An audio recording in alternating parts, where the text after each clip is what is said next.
এ মুসলমান, এ আমার কলিজার টুকরা, পর্দার আড়ালের যুবতী বোন, আমি আপনার বন্ধু, আমি আপনার রাহবার। আপনাকে জান্নাতমুখী করা এইটা আমি আলেমের দায়িত্ব। আপনাদেরকে জাহান্নামী আমল ছেড়ে জান্নাতমুখী হওয়া এইটা আমাদের উলামা একরামের দায়িত্ব। নবীর ওয়ারিস হিসাবে ইন্নাল উলামা ওয়ারাসাতুল আম্বিয়া, উলামা একরাম নবীদের ওয়ারিস।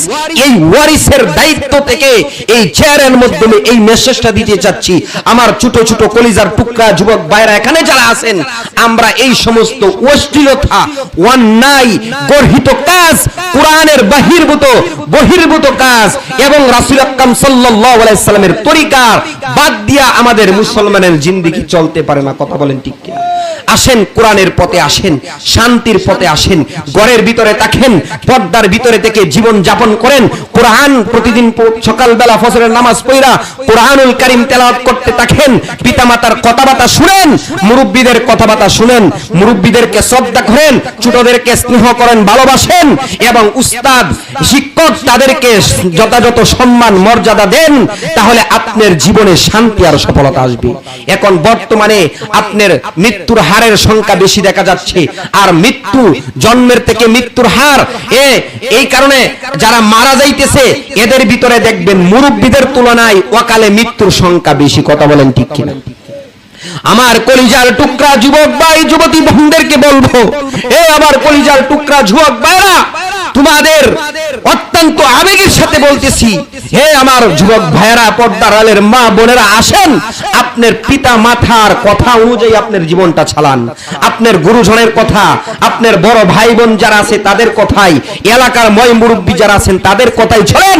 এই পবিত্র কোরআনুল কারীমের নির্দেশ মোতাবেক, সুন্নাহ মোতাবেক আমি যদি চলতে পারি, সুন্নাহ মোতাবেক যদি জীবন চলি, আসেন এবা বেবা এই সমস্ত গাঞ্জা, বিভিন্ন ধরনের আপনার এই সমস্ত শরীয়ত গর্হিত এবং রাষ্ট্রীয় নিষিদ্ধ কাজ থেকে যুবক ভাইদেরকে বলবো, আমার যুবক ভাইরা, অল্প বয়সে মৃত্যু আর মানুষের বদদুনিয়া আল্লাহর তৈরি জাহান্নামে যায় না। আসো মুরব্বিদের কথা মাইনা চলো, আসো ইসলামের ভিতরে আসো। উদখুলু ফিস সিলমি কাফা, আল্লাহ তাআলা জানিয়ে দিয়েছেন, হে ঈমানদাররা, পরিপূর্ণভাবে ইসলামের ভিতরে প্রবেশ করো। আসেন ইসলামের ভিতরে ঢুকেন, ইসলামের বিধি নিষেধ আল্লাহ তাআলার হুকুমগুলো পালন করেন। নবী আকরাম সাল্লাল্লাহু আলাইহি সাল্লামের সুন্নাহ মোতাবেক যদি আপনি চলেন, আপনি কৃষি কাজ করবেন এখানেও সওয়াব, আপনি ব্যবসা করবেন এখানেও সওয়াব, আপনি শিক্ষকতা করবেন যদি সুন্নত তরিকা থাকে এখানেও সওয়াব, আপনি রাষ্ট্র পরিচালনা করবেন এখানেও যদি আল্লাহ তাআলা এবং তার রাসূলের তরিকা থাকে এখানেও সওয়াব। বলেন না সুবহানাল্লাহ। এই কারণে মুসলমান হতাশা হওয়া যাবে না। মুসলমান সফলতার জাতি। মুসলমান যেখানেই যাবে সেখানেই শুধু সফলতা, সেখানেই শুধু সওয়াব আসবে, সেখানেই শুধু কল্যাণ আসবে। এই কারণে আমার পর্দার আড়ালের মা বোনদেরকে বলবো, ও আমার মারা, বাবারা যারা আছেন, স্বামী যারা আছেন তাদের খেদমত করেন, শ্বশুর শাশুড়ি যারা আছেন তাদের খেদমত করেন, অযথা তাদেরকে কষ্ট দিবেন না। কারণ আপনি খেয়াল রাখবেন, যা কাজ করবেন করিয়া ভাবিও কাজ, ভাবিয়া করিও কাজ, করিয়া ভাবিও না। এই কারণে আপনি যে কাজটা করতেছেন শ্বশুর শাশুড়িকে কষ্ট দিতেছেন। আজকে আপনি পুত্রবধূ, কয়েকদিন পরে আপনার পরিবারে আপনার পুত্রবধূ আসবে, আপনি শাশুড়ির কাতায় চলে যাবেন। এই কারণে আপনি যদি আপনার শ্বশুর শাশুড়ির কষ্ট দেন, তাহলে আপনার জন্যই দুঃখ আর আফসোস ছাড়া কিছুই থাকবে না।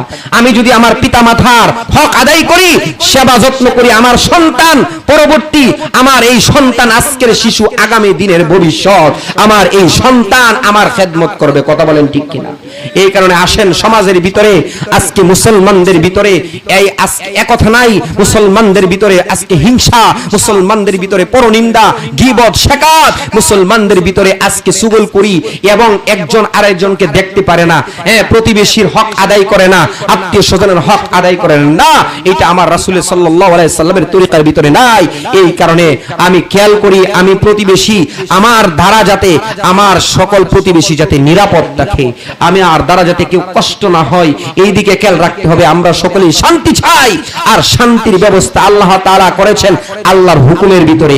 হুকুমের ভিতরে আসেন, রাসূলের সুন্নতের ভিতরে শান্তি, এর ছাড়া অন্য কোথাও শান্তি নাই। যদি শান্তি থাকতো, আরে টাকাওয়ালা মিলিয়ন বিলিয়ন টাকার অধিকারী, সে নিজের শরীরে নিজে পেট্রোল দিয়া, মেসের বারুদ দিয়া হুইরা নিজে নিজে হত্যা করতেছে।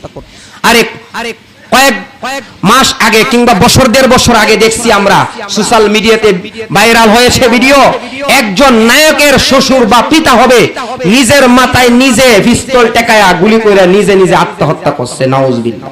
শান্তি নাই, শান্তি নাই। এ মুসলমান, শান্তি আসবে কোরআনের পথে, কোরআনের পথে শান্তি। আসো কোরআনের রঙে রঙিন হও, কোরআনের পথে আল্লাহ তাআলা তোমাকে শান্তি দান করবেন।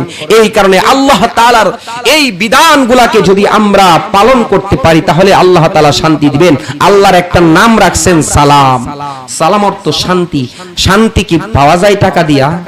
টাকা দিয়ে পাওয়া যায় না, সবকিছু পাওয়া যায় কিন্তু শান্তি কিন্তু বিক্রি হয় না কোথাও। এই কারণে দ্বন্দ্বলত হইতে পারেন আপনি, আজকে ঘুষ খায়া, সুদ খায়া, মদ খায়া আপনি টাকার মালিক হইতে পারেন, মানুষ হত্যা করে টাকার মালিক হইতে পারেন, চুরি কইরা মানুষকে ঠকায়া আপনি দ্বন্দ্বলতের মালিক হইতে পারেন, কিন্তু শান্তি আপনি আনতে পারবেন না, কারণ শান্তি আল্লাহর কুদরতি হাতে আল্লাহ তাআলা রেখেছেন। বলেন সুবহানাল্লাহ। এই কারণে প্রিয় হাজিরিন, আসেন আমাদের এই মাহফিল থেকে প্রচন্ড গরম। আর কেন গরম আসতেছে জানেন?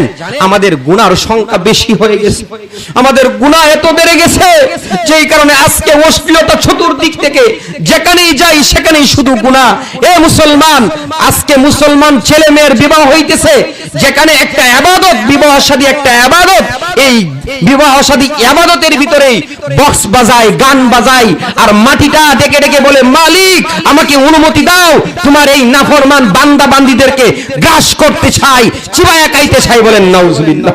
এ আমার কলিজার টুকটা ছোট ছোট আমার যুবক ভাইরা, এ আমার সন্তানের বয়সের বাবারা, তোমাদেরকে বলবো আসো সমাজের ভিতরে, এই এলাকার ভিতরে কি জন্য জমিনের ভিতরে আজকে আমরা নাফরমানি কইরা জমিনকে কাঁপাইতেছি, যারা আজকে বক্স বাজায়া, গান বাজনা কইরা, যাত্রা ইত্যাদি অনিসলামিক কার্যকলাপ কইরা যারা সমাজ নষ্ট করতেছেন, ইসলামের বহির্ভূত কাজ করতেছেন, অপেক্ষা করেন, অপেক্ষা করেন, সময়ের ব্যবধানে অচিরেই এই মাটি আপনাকে সিবা দিয়া গ্রাস করে ফেলবো। বলেন নাউজ।